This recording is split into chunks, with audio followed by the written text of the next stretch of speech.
And then as soon as you hit record, then there should be on the, oh, you're recording now.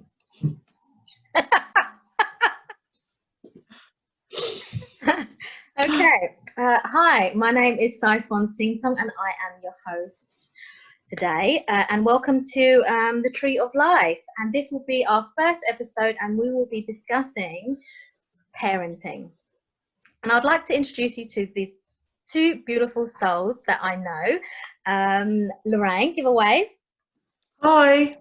And Sandra. Hi, everyone.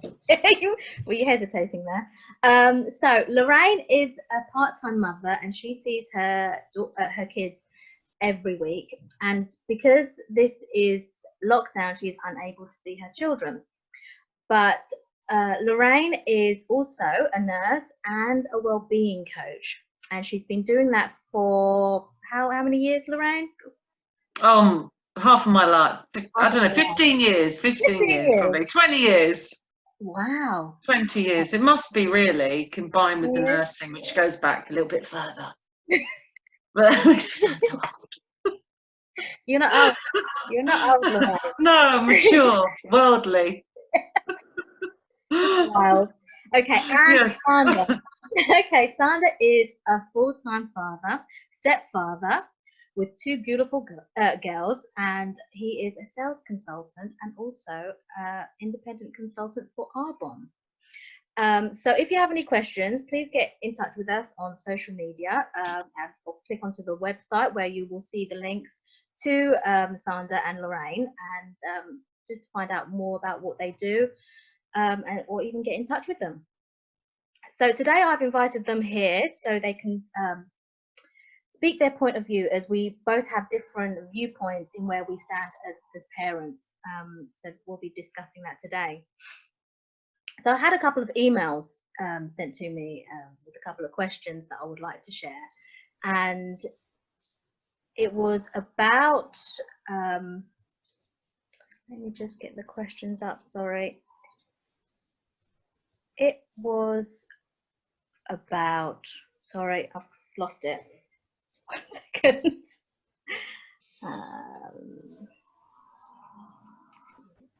It happens.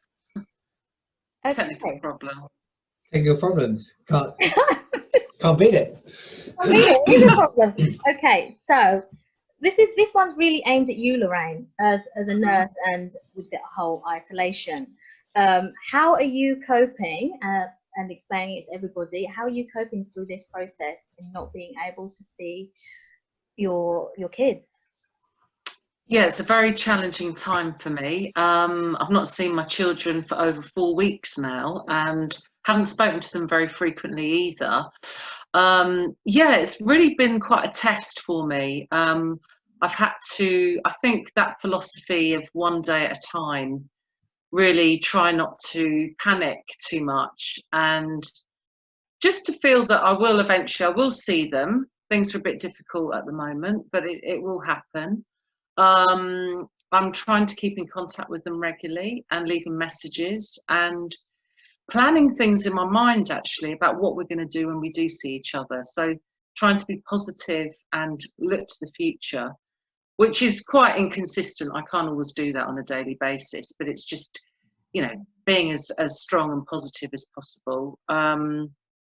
Also, I think this time is an opportunity for me to do something else for myself. So I'll build my business, my networks with people, and do other creative pursuits. So when I do eventually see them, I'll be a much stronger person.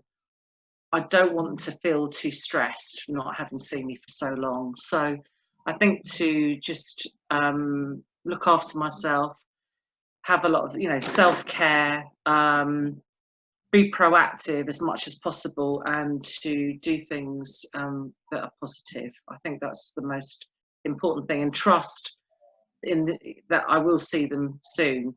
At the moment, there's just a lot going on, but hopefully in time I will be able to see them soon. Yeah.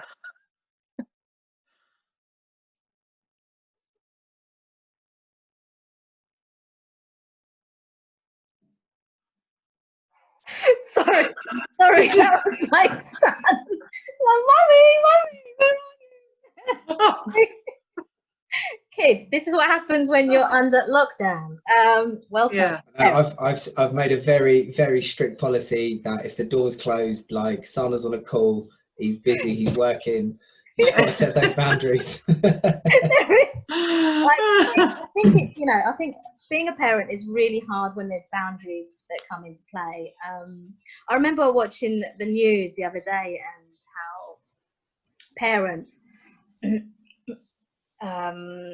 don't know how to set boundaries, and it's really difficult to put them in place because people don't kind of know how to teach. It's very difficult to put things into action, and when you do put things into action, it just doesn't stick, really. You know what? That's a really interesting point as well, because so I obviously everybody's in the same position. We're all kind of working from home at the moment, but prior to the lockdown, I was used to working from home, and my fiance works from home as well. So for our kids, they're really getting used to the fact that parents can work from home and still provide an income. So really, like, because we're sitting, I mean, I'm sitting in my study right now. We made it very clear that if the door is closed, we're either going to be on calls or we're going to be working, and we can't afford to be interrupted. And they've taken that really well. Every time we get off a call, we make sure that we go see them and we spend time with them, and making sure that they're not sort of left by the wayside. And we do try and interact with them a lot more after the calls, but we do make it very clear that if we're in this room and the door is closed, we are working, and we cannot afford to stop working. But they have taken that really well, and actually they've taken that on board when they're doing their own schoolwork. So now that they're everything's virtual now, that they do go into their rooms, and they do really focus on their schoolwork at certain periods of time, and I'd like to think that is because they've kind of seen us really set those boundaries for when we're in this room, we are working, and we do need to knuckle down and crack on with it. I think as well, setting boundaries is it takes time, doesn't it? Particularly if learned behaviour is to do something different. So when you're trying to instill something new for the first time,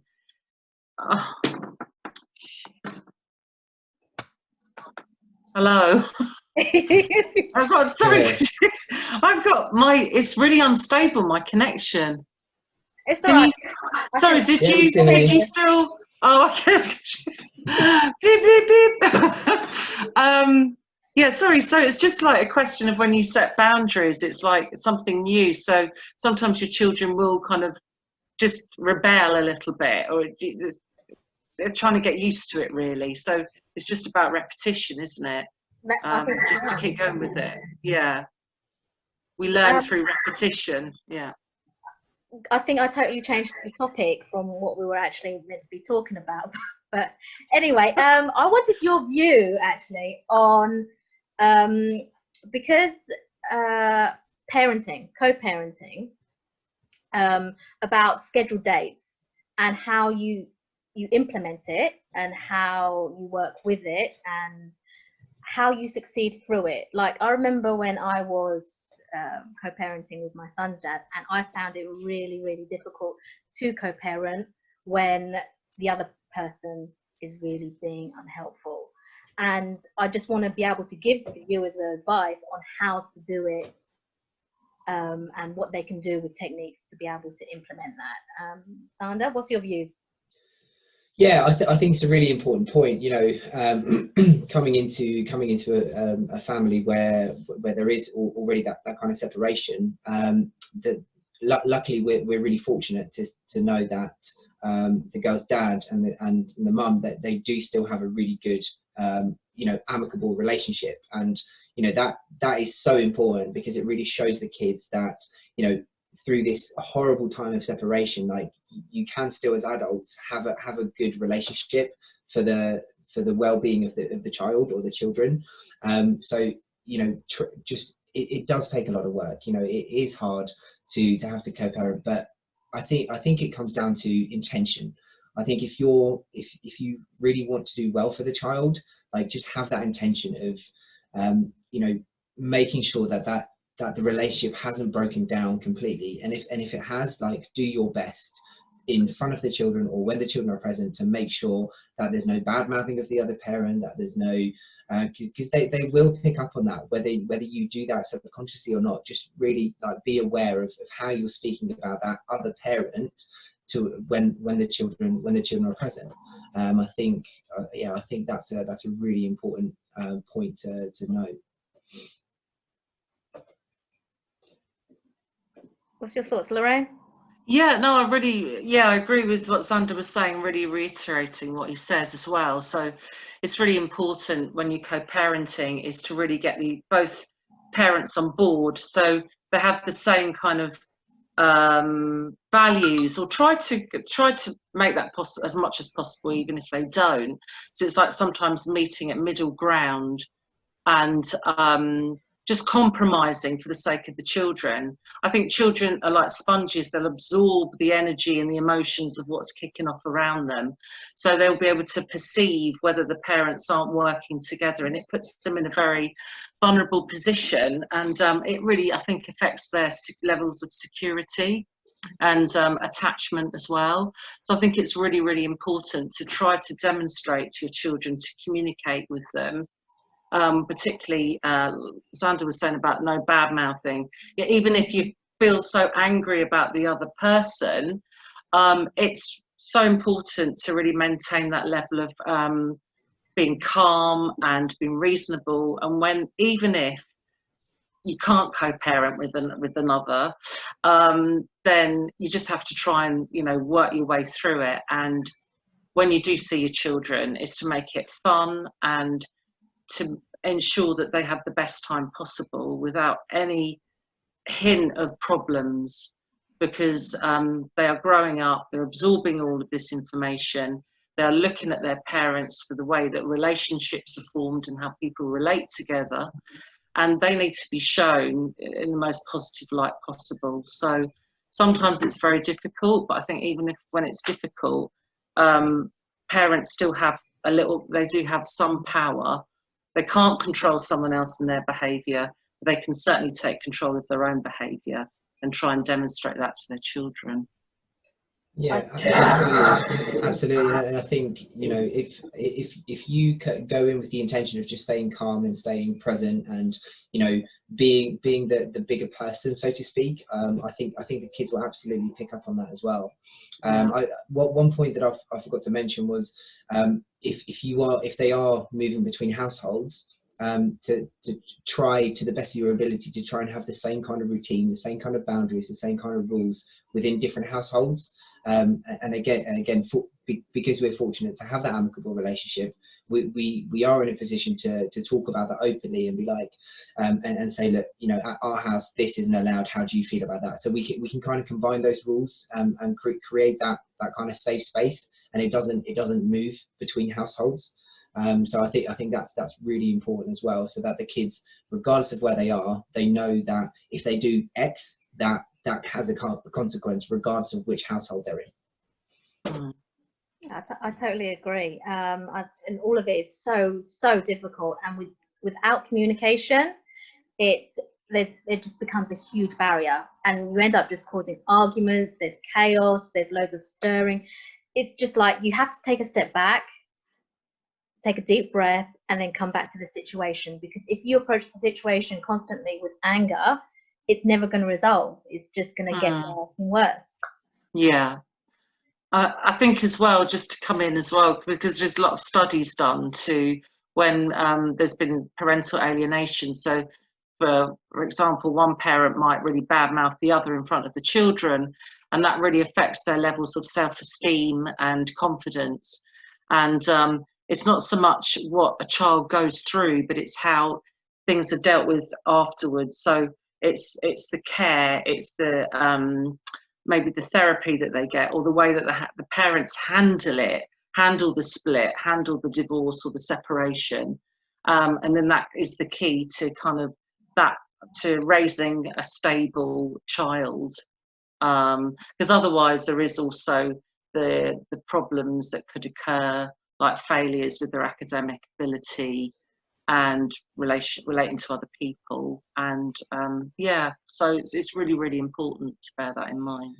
Yeah, and I think also to add on to that, I think to be, you know, if whether you've already gone through that separation or whether you're in the process of a separation, I think honesty is the best policy. You know, be open to your children about the fact that this is the situation currently at hand, and you know, whether that's you know, obviously try and sugarcoat it as much as possible, but it is important that the kids understand why mummy and daddy are separating. It's so important for them to understand that and it gives them a sense of like, it's actually okay not to be in a relationship if both people aren't happy in that relationship. You know, it does give them a, you know, as Lorraine was saying about that self-esteem, for them to see that it's okay to go through that, and that both parents come out better at the end of it. Then obviously that's what everybody wants, but it is so important for them to see and feel that it's okay to make those really difficult decisions when you are an adult. Yeah, I agree with that, definitely. Definitely. Yeah. Like, you can't place a child in a stressful situation. Their mental health is the main like importance out of it, because whatever you teach your children, they end up learning from you. From the start of birth, you teach them how to say mummy, daddy, you teach them how to crawl. So everything they learn is from us as a parent. So whether we're rude, they will be rude. Whether we're, you know, we give them their bad habits as well. So, you know, you don't want to give the child that routine, a bad environment, and say that it's okay to have a violent relationship because I'm going through a violent relationship. And that's where, you know, I know I'm going on a tangent, but it's something that I really believe in, that you shouldn't place a child in a bad relationship, because their mental health is critical at that age, and they think that it's okay because mummy taught me that it's okay to be slapped around, or, you know. And I'm not saying that you know, mums are ones that always gets abused. You know, like, children get abused, men get abused, you know, but it's allowing them to learn what's right and what's wrong, and not teaching them that that's okay. Right. So I had an email from this lovely single father from Cheshire, and he says that because he's never really taught his kids before, he's finding it really difficult to teach them and to cope, and he's feeling really impatient about it all. Is there any advice that you can give them? Because I know when I'm like, I had to teach a gentleman who has special needs, and sometimes it drives me mad, but sometimes, you know, he's absolutely lovely and he'll do what you know, exercises he's meant to do, and then sometimes I just want to hit myself against the head with a brick wall. But he, you know, it's very difficult. So is there a technique that you can tell people in how you can cope with that and make it fun and entertaining for them? Lorraine. Oh, a technique. Oh, I don't think I know about a technique. God, I can make lots of money if I did.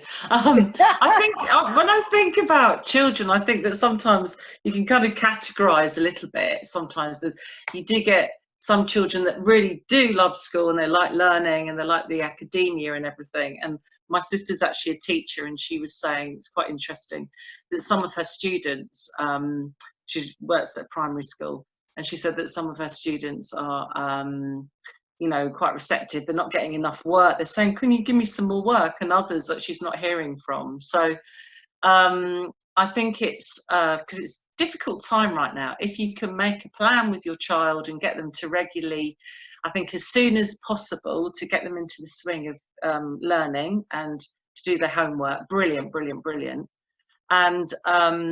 And if they are struggling a little bit, I think not to put too much pressure on them, but make it consistent. So every day you're giving them some help and some guidance, and also encouraging them to maybe kind of learn different things as well.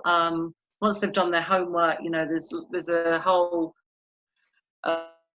world of learning out there. If you look on, you know, the internet, or learning something in the home, like maybe they might gravitate towards gardening if you know, one's lucky enough to have a garden. so they can learn something about growing plants, which they might not normally do, you know, when they're at school, or cooking, something like that, that might be slightly different about in the home and being involved. So, yeah, I don't have a magic wand. I don't, you know, my kids aren't here at the moment, and my eldest son has actually finished his schooling now.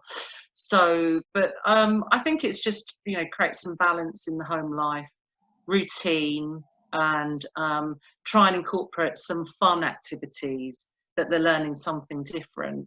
And it's a great chance to really get to communicate more with your child, if you're lucky, and, you know, to talk about things, and just, yeah, just, it's quite an unconventional time right now, so I suppose use it wisely, but without too much pressure, I think, on a child as well, because they have got a certain amount of worry, I think, about what's going on possibly in the outside world too. Yeah, yeah, I agree. I think a sense of routine is really important. So one of the things that we've tried to implement to the best of our ability is the fact that, you know, they normally would start school at 9 o'clock. So make sure that they're ready. They've had breakfast. They've had a shower. They've brushed their teeth. You know, the normal morning routine stuff.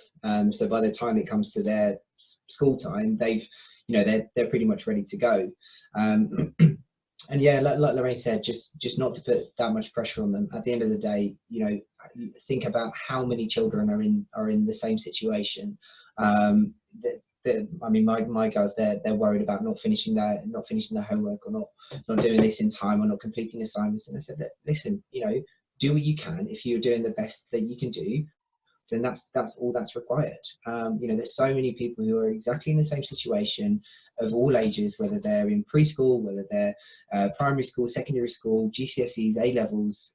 You know, everybody is in that same boat. So just try and create routine, and, you know, to answer that question a little bit further, just remain as patient as you can.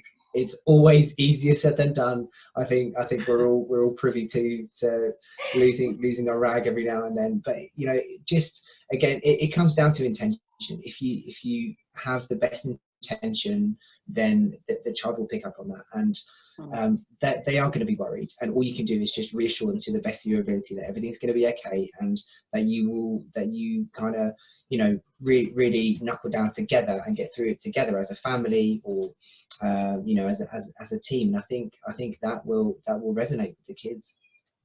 Definitely. The technique that I try and implement when I'm teaching is kind of close my eyes, deep breath, step back, and try to make the situation or the resource simpler. Because it's not that they might not be able to understand your formula. They might need to understand a different formula. So you'll have to find a different resource from somewhere else to make it easier for the child to understand. But it's not, don't be impatient about it. Just kind of go, right, okay, I'm going to take a step back, and then I'm going to come back with a different, easier approach that they might be able to understand you. I remember when I suffer from dyslexia, and I find it really difficult at times to do my writing. And when I approach people with my writing and I get criticized, I end up becoming very emotionally upset and not confident, and then criticizing myself for my own work. So it's like, try and make your children feel more confident about their work, and it's okay to make those errors. Like, they don't push themselves too hard, and it's fine. You know, everybody gets it wrong, and it's okay about that. Have you guys actually tried the Joe Wicks yet to be able to make it fun? Yeah. Yes. The kids do PE every morning with Joe Wicks. I'm actually doing this 7 days of sweat. Wow. I think I'm on week 2. My glutes are hurting, my chest is hurting, and I'm on day 1. So anybody wanting to do a bit of exercise, it's 20 minutes. It works, trust me. My friend was saying she has these dogs. She lives in Spain, and she says the Joe Wicks method of getting exercise when you're inside with dogs is to have 2 chickens in your hands and run around the flat. and the dogs are running around after her. I don't know if that's for real or not. I don't know. It's funny anyway. Well, there is a support that, like, you can get loads of support resources from BBC Bite Size, and obviously Joe Wicks with the whole PE educational, and I think that's great. Okay, so the next question is about child mental health, and this is quite an intense conversation, and I get quite upset about this sometimes. So the question is, what are your thoughts and concerns and the signs that you should look out for when your child is going through issues? Lorraine, what's your thoughts? I think it's, looking for signs really. If their behaviours started to change, become quite withdrawn, or they might be crying a little bit more, or just not themselves, they've kind of shut down, they're not communicating as much. You just kind of see that there's something that's shifted or something that's not quite right. You get a sense of a change. I think it's first thing is to really get to talk to them about your concerns, but in a way, just how you're doing, what's been going on, and not imposing too much of your own stress on them. I think, if they can't talk to their parent, like a child can't talk to their parent, maybe talk to somebody else, like a friend, another family member. There might be another connection that they can relate to. So it's just really being observant, perceiving what's going on. I think just showing a lot of empathy at the moment with them. If they are going through some changes, which, particularly teenagers are finding it very stressful at the moment. They're one of the groups that are suffering from quite a lot of stress, as seen by an increase in Childline. A lot more phone calls have been made to Childline from teenagers related to what's been going on. They're finding it very, very difficult. And I'm a mum of 2 teenagers, so it's a challenge anyway. So I think it's just like having that open line of communication with your child and enabling them that they can always come to you. They might not open up immediately, but they know that the door's always open, or give them another route that they can always open up with somebody else. I think that's, one of the things that I would really be watchful, mindful about. Yeah, it's interesting, isn't it? Because it's almost like you need to, you almost don't want to infringe on their privacy, but at the same time, you don't want to let them go too far before it gets too late. So I think, because I mean, I remember when I was growing up that, I was a teenager. Everyone's been teenagers. Like we didn't necessarily want to speak to our parents, but I feel like I'm quite in a fortunate position, because although I'm not a dad, but I am a male role model. So I think, and this, once I started building that rapport with the kids, it was a lot easier for them to talk to me, because I wasn't really mummy or daddy, but they respected me as an adult and as a male role model. So I do feel that they can talk to me without having to talk to their parents, if that makes sense. So for people who aren't in that kind of situation, aunties and uncles tend to be really good sounding boards. I remember being able to speak to my aunties and uncles, and just being able to have a support network, or because as parents, you will notice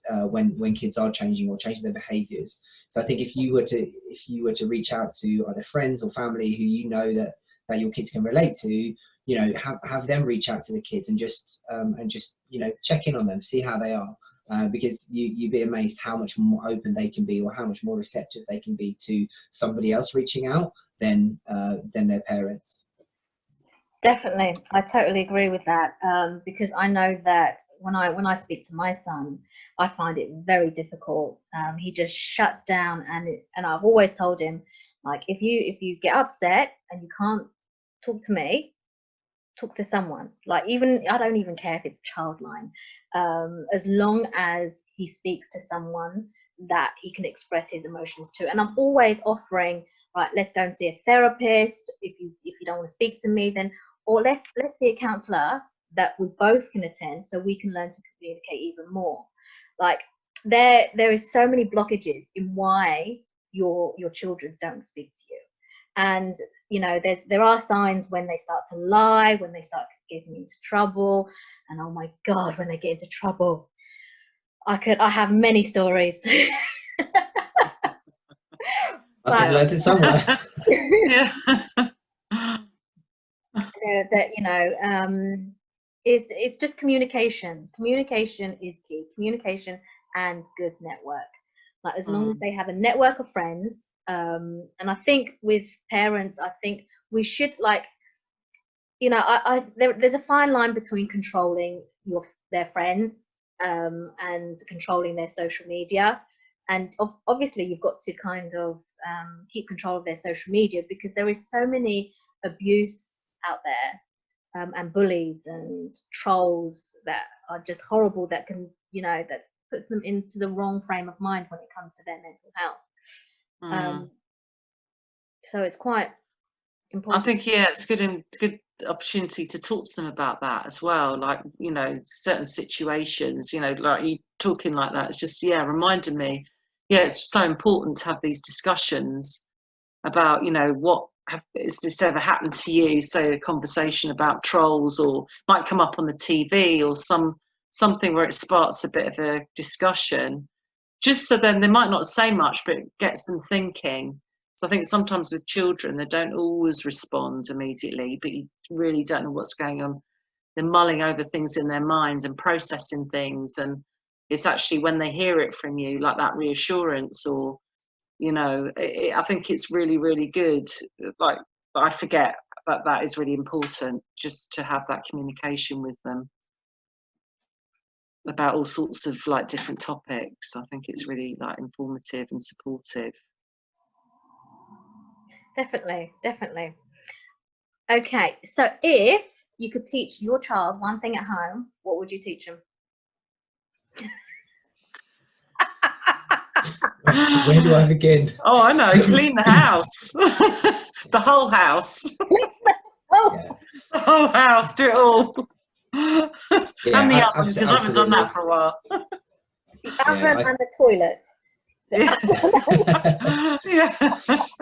Yeah, I think me and you had this conversation earlier, didn't we? So I think a bigger sense of home pride. I mean, I'm sure whoever's listening can all relate to this. Like, you tidy your room, you go in 5 minutes later after the kids have been in there, and it's just like a bomb exploded. It's like, and they might not see it, but I think if there's one thing that I would like to teach them or show them or whatever, it's just, that visibility of keeping your house tidy, your house calm and clean. You were saying the other day about, a tidy house is a calm mind, or something along those lines. And that's really the thing that I would love to be able to show them, and not necessarily. I would love for them to start seeing it for themselves, not necessarily me teaching them, but just for them to have that visibility at a younger age, so they can keep that, they can remain calm in the household that they live in. What do you teach them, Lorraine, other than cleaning the house, cleaning the toilet? Oh, I've got 2 things. I think to cook, actually. I mean, they're very keen when they're very younger. They love, like, trying to crack eggs and bake cakes and things like that. But trying to get them to cook, I mean, I almost tried a little bit with my eldest son, but he's gone back to the mobile, But yeah, I think cooking, because that's really important for them, So I try to teach them quite a lot about nutrition and things like that. So they are very aware of what's healthy and what isn't. And even sometimes, they'll eat probably better than I do. They'll go, oh no, I won't have chocolate tonight. So they can look after themselves. They have got some of the knowledge in their heads, but I think cooking would be a really good thing to do, and nice to do with them as well. Definitely. I would teach them a life skill. I think. Well, I've got my own son, so I know I want to try and implement a life skill and go and say that treat people like how you would treat yourself. Like, give them the respect you give yourself. Like, don't, you wouldn't abuse your body, so why would you abuse someone else's? Don't speak to someone like you wouldn't, you don't want people to speak to you like that, so why would you speak to someone else like that? That's what I would teach my son, but sometimes I don't know what he does behind closed doors. No one does. So yeah, if that's what I would do. So yeah, thank you for joining us, Lorraine and Sander, and well, I've had such a lovely time with you guys. So we're going to leave it there, and thank you for sharing your experience with us and everybody else. So if you would like to connect Sander or Lorraine, please go to our website, and we do have a social media page. So view and click onto them to kind of speak to them personally if you would like to. And the next week, join us with Caroline Michael and Joseph Sagi, and we will be talking about anxiety and depression. And thank you. Be safe, stay at home. Thank you. Cheers. Thanks for having me. Take care, guys. Bye. Thank you.